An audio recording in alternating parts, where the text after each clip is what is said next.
Movie की शुरुआत में हम इंदर को देखते हैं जो फिल्म इंडस्ट्री से जुड़ा हुआ है और कम बजट की फिल्में बनाता है। वो शादीशुदा आदमी है। उसकी पूजा नाम की एक सुंदर सी पत्नी है।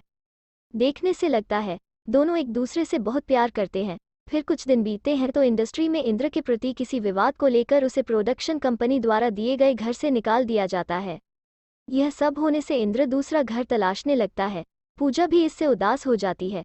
वो एक घर की अहमियत जानती है क्योंकि उसका सारा बचपन एक अनाथ आश्रम में गुजरा था।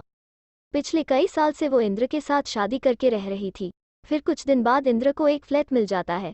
वो बताता है उसे प्रोड्यूसर मिला है जिसके साथ उसकी प्रोडक्शन कंपनी शुरू की है।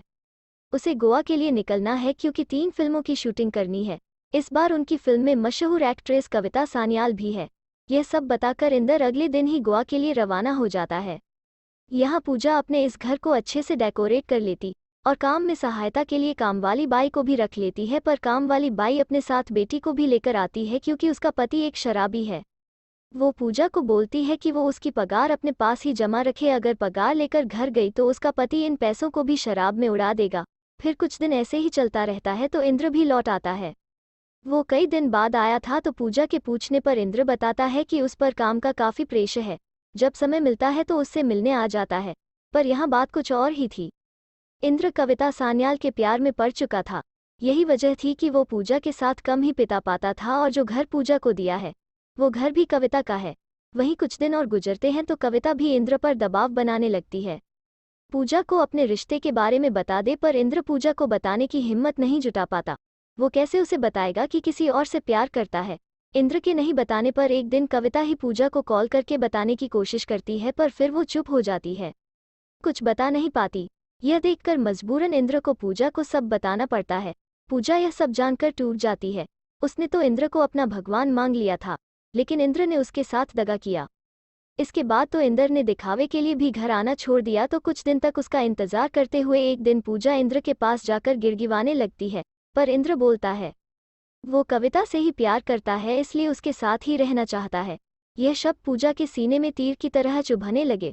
उसने कविता को भी कॉल करके उसके पति को छोड़ने की भीख मांगी, पर कविता ने उसका कोई उत्तर नहीं दिया। इससे बिल्कुल टूट चुकी थी तो एक राज पूजा की फ्रेंड उसे एक पार्टी में लेकर जाती है और कुछ देर बाद ही यहाँ इंदर भी कविता के साथ आ जाता है। उसे देखकर मन हल्का करने के लिए काफ़ी शराब पीने लगती है, जिसके बाद वो चल भी नहीं पाती तो उसकी फ्रेंड ही उसे घर छोड़ने जाती है। वही कविता ने भी पूजा को देख लिया था तो घर जाते ही उसकी तबीयत बिगड़ने लगती है। यह देखकर इंद्र पूजा के पास आकर बोलता उसकी वजह से ही कविता की तबीयत खराब हुई है। अगर वो उसके सामने नहीं आती तो पार्टी में उसका मन लगा रहता। इंदर यहाँ उसे कोसने लगता है तो पूजा बोलती है वो उसे इस तरह से बात नहीं करे, कविता के घर जाकर जो करना है करे, पर यहाँ पर उससे अच्छी तरह बात करें क्योंकि वो उसकी पत्नी है। यह सुनकर इंद्र बोलता है वो जिस घर को अपना समझ रही है वो कविता ने ही दिया है। यहाँ रखा हर सामान उसी का है। यह सुनकर पूजा को गिनाने लगती है अब तक जिस घर में रह रही थी वो उसका है ही नहीं। फिर अगले दिन ही वो इस घर को छोड़कर एक लॉज में जाकर रहने लगते हैं और अपना पेट पालने के लिए वो काम ढूंढने लगती है। लेकिन कई जगह इंटरव्यू देने के बाद भी उसे काम नहीं मिलता। एक दिन वो एक जगह गई होती है तो वहाँ उसे एक राज नाम का लड़का मिलता है जो एक सिंगर था, पर काम न होने की वजह से वह भी काम की तलाश कर रहा था।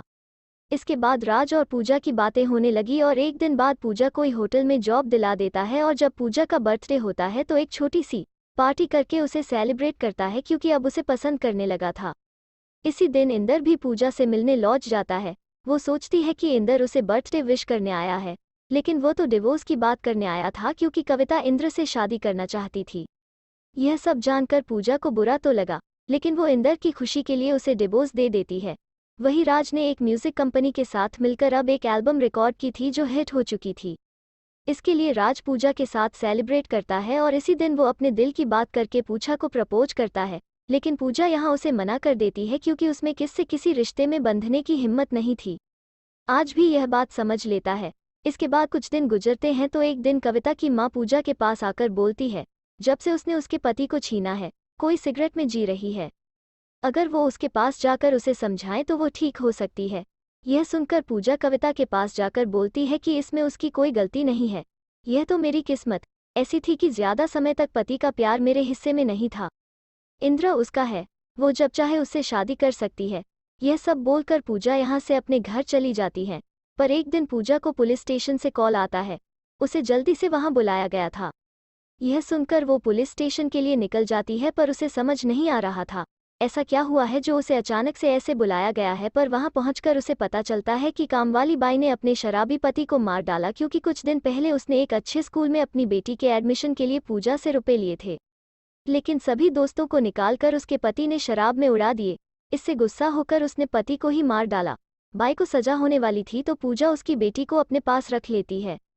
वहीं दूसरी ओर इंद्र और कविता की शादी के कार्ड छप जाते हैं, पर कविता उस काल को देखकर फाड़ देती है और बोलती है जो आदमी कई साल तक अपनी पत्नी के साथ रहकर भी उसे छोड़ सकता है, वो कल को किसी और के लिए उसे भी छोड़ सकता है। कविता यह बात अच्छी तरह समझ आ गई थी।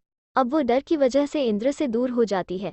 इंदौर भी अब कहाँ जाता, उसे वापस पूजा के पास आना पड़ता है और वादा करता है कि कभी उसे छोड़कर नहीं जाएगा। यहाँ पूजा उससे सिर्फ एक सवाल पूछती है, अगर वो उसकी जगह पर होती तो क्या वो उसे अपना पता। मतलब साफ था कि पूजा फिर से इंद्र को अपनी जिंदगी में नहीं आने देना चाहती थी। इसके बाद बच्चे के साथ यह अपनी बाकी की जिंदगी गुजारने का फैसला करती है। उसे अच्छे से पढ़ाई की और एक अच्छा इंसान बनाएगी। बस किसी पॉइंट पर यह मूवी एंड हो जाती है।